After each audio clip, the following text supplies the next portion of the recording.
because we grow comfortable with our riches. We grow comfortable with our comfort. And we don't want to part with it. We don't want to give it up.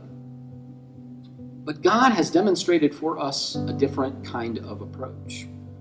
God in Christ has demonstrated for us that the key to human salvation is that we would be willing to utterly give ourselves up for others. And in that way, I think the parable of the workers in the vineyard really is a story about salvation. I love what this month's book club book author says about this parable. This is Short Stories by Jesus by Amy Jill Levine. Our book club is reading this book now. To those who ask today, are you saved? Jesus might well respond, the better question is, do your children have enough to eat? Or do you have shelter for the night? This parable helps us ask more pressing, more visceral questions.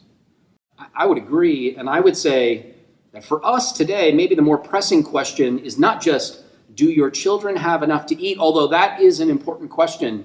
Or do you have shelter or a place to sleep? Although that is a critically important question for a great many people in our community. I would say that today, here and now, the more pressing question for us, for people like me, for people who are white like me, in the face of the very public killings and lynchings that we are seeing of black men and women and children, I think the more important question of salvation is, do you feel safe? Do you feel that you can go out into the community and participate and go to work and go to school and drive the streets in your own neighborhood without fear that you will be killed where you stand or where you run or where you sleep? Can we create a community that is safe for black bodies? Can we create a world that is hospitable and equitable for all people, no matter what their race or color or ethnicity might be?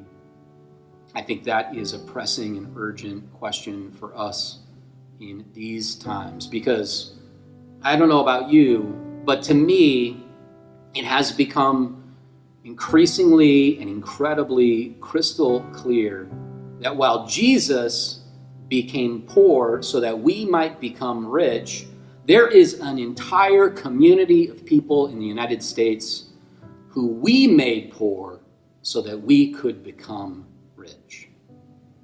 To be Christian and to be white at this time in our nation's history, I think, means that we must be willing to pour ourselves out to right those wrongs and to make those injustices just again.